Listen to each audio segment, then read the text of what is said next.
I welcome everyone. I am Dr. Ashok Modi. This is my second lecture in the series Chemistry Made Easy. So the second topic of my lecture is Introduction to Inorganic Chemistry. Okay. The important points of our interest today are these. What is inorganic chemistry? Contrast with organic chemistry. So we will see first these 2 points today in this lecture and the third and fourth points in the next lectures. So we will see the first, what is inorganic chemistry.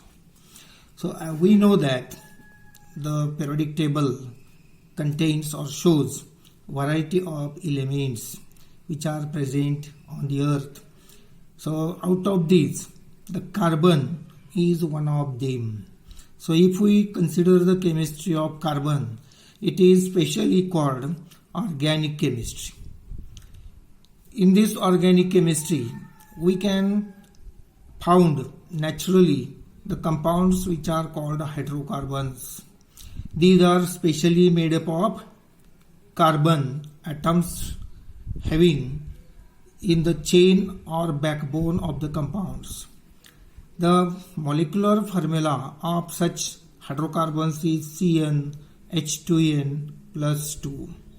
Here there is a continuous chain of carbon like this, and the branch contains either hydrogen atoms or other alkyl or aryl groups. We can say this is R. R is either alkyl group or aryl group. So such type of compounds are called organic compounds. So the basic compound or fundamental types of these compounds of organic nature are called hydrocarbons, and their formula as shown here, it is like this. Here N is the number of carbons. So if we take N is equal to 1, then what will be the formula? It is CH4. So this hydrocarbon is called methane. So when we take N is equal to 2, we can have other compound such as, what is N is equal to, when we take N is equal to 2, it is C2. Then here it is 2 into 2 means 4 plus 2 means 6. So here H will become 6, and this is ethane. So in this way we can have number of such hydrocarbons. So organic chemistry contains the study of hydrocarbons and their derivatives. What is meant by derivatives? When we replace one of these hydrogens by suitable groups such as halides, means fluorine, chlorine, bromine, iodine, etc., amines, cyanides, and there are many other functional groups which can replace one of these hydrogens and give their derivatives. So they are called derivatives of hydrocarbons. So organic chemistry includes the study of these compounds. And now if we see what is inorganic chemistry. So inorganic chemistry contains the chemistry of everything except carbon. So it contains the chemistry of metals, chemistry of non-metals, chemistry of transition metals, chemistry of metals which show radioactivity, etc. So it also includes the chemistry of carbon compounds of inorganic nature such as carbon monoxide, carbon dioxide, carbonate. This is a functional group. So for example, we can consider sodium carbonate, Na2CO3. So this is inorganic compound containing carbon. So inorganic chemistry also includes the study of those compounds which contain such type of functional groups. So inorganic chemistry is also containing sometimes the organic groups as a functional group or part of the compounds. In organometallic chemistry, we see that one of the hydrogen of this, say if we consider butane, if we replace hydrogen of this tertiary butyl group by lithium, then we will get tertiary butyl lithium. So this tertiary butyl lithium is called organometallic compound. This is characteristic of bond called metal carbon bond. Here this carbon, which is directly bonded to metal, is the part of organic compound like this methyl group. So we can have another example of the organometallic compound. In this compound, the bond between metal, lithium and carbon is sigma. This is the sigma type of bond. In this, another example called ferrocene, you will find there are 5-membered ring structures. One is above a iron atom, Fe, and one is below the Fe. So these ring structures have pi bonds, and this iron forms pi bonding with these aromatic ring structures. So here the difference is, in this case there is sigma bond between metal and carbon, and here in this example the nature of bonding between this iron and the aromatic rings is pi. Now we will see next point of this topic. So inorganic chemistry and biochemistry are bridging by bio-inorganic chemistry. Means biochemistry is different field which is also a part of chemistry. Inorganic chemistry is a different field which is also a part of chemistry, and these two fields are bridged by bio-inorganic chemistry. So in this bio-inorganic chemistry there is chemistry of inorganic compounds which are associated with biological processes, or we can say life of the living things on the earth. Biochemistry is associated with the study of chemistry of variety of biological processes that are taking place in the living things. Now there is another important part of the chemistry is environmental chemistry. This environmental chemistry includes the chemistry of both inorganic and organic compounds. Here the environment is very important part which is associated with the life on the earth, and what is taking place in this environment has direct or indirect effect on the life of living things. So when we see the chemistry related to the environment, it is called environmental chemistry. So it is a mixture of, say, inorganic chemistry and organic chemistry. Next type of this inorganic chemistry is inorganic chemistry. The limitations, or we can say the scope of the inorganic chemistry. Inorganic chemistry is such a wide subject or aspect which is of greater interest, and it covers very large and limitless area for investigation. For example, we can have polymers, organometallic compounds. We can see the catalysis, bioinorganic chemistry, and there are variety of fields which are of greater interest with respect to the investigation. Next important part of this lecture is contrast with organic chemistry. Contrast of inorganic chemistry with organic chemistry. The first point shows that both organic chemistry and inorganic chemistry contains single bond, double bond and triple covalent bonds. So these bonds are found both in organic compounds as well as in inorganic compounds.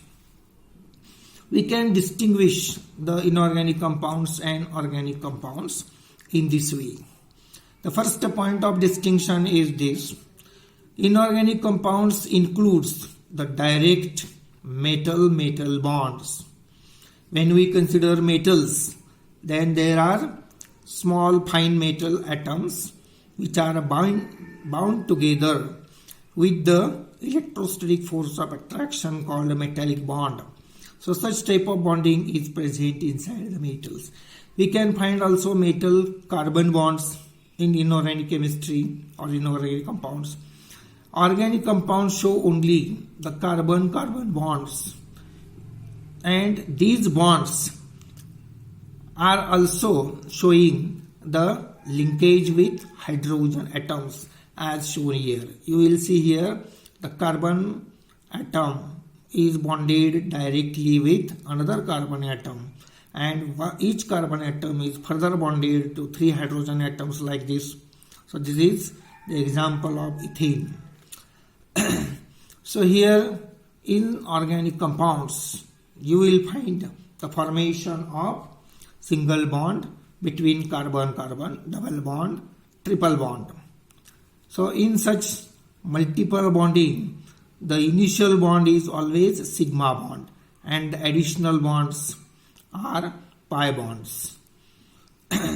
So when we have the sigma and pi bonds only in these organic compounds, we will have in contrast the multiple bonding in inorganic compounds.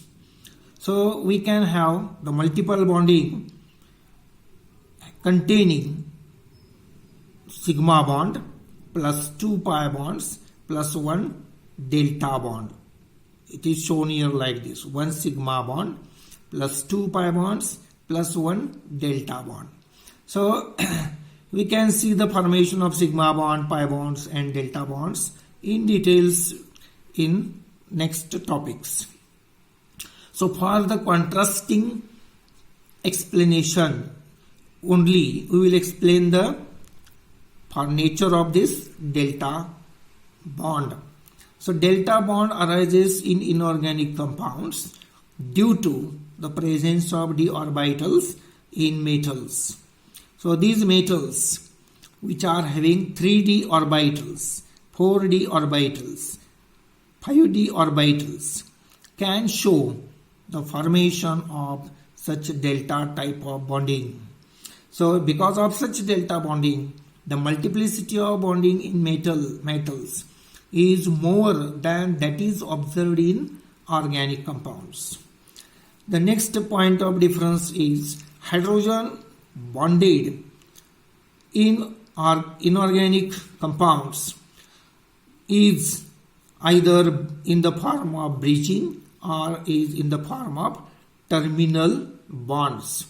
So we can see this type of bonding in the actual diagram. Hydrogen bonding in organic compounds with carbon is only single sigma type of bond, but in inorganic bonding the nature of bonding is different. So you can see here, if we take inorganic compounds having multiple bonds alkyl groups you will find in this example. The aluminium atoms are bonded to methyl groups in this way. You can see here. So in this structure, these two methyl groups are called terminal groups. These two methyl groups are called bridging groups. These two methyl groups are also terminal in nature. In this example, the boron is bonded to these hydrogen atoms which are terminal in position. These are also terminal hydrogens. These two hydrogens are bridging hydrogens. So this type of bridging is not observed in organic compounds. But we can find here the carbon-carbon double bond. In this there is one sigma bond, there is one pi bond. In this example of acetylene, you will find triple bonding between carbon. It contains one sigma bond and two pi bonds. Now the next point of difference is coordination number and geometry. Coordination number in many metal atoms is 2, 3, 4, 5, 6, 7 and more in case of inorganic compounds. This coordination number means the atoms which are bonded to the metal ion directly. So in this you will find that this titanium is bonded to 6 fluorine atoms. So this coordination number of titanium in this example is 6. In this carbon, you will find that carbon is bonded to 4 other hydrogen atoms. So in this case, carbon has coordination number 4. So in this way, we can find variety of coordination numbers in variety of compounds. Then next is coordination geometries are different from organic compounds. So you will find the coordination geometries different in both, that is organic compounds and inorganic compounds. In case of inorganic compounds, when the coordination number is 4, the possibility of existing the geometries is one tetrahedral and another is square planar.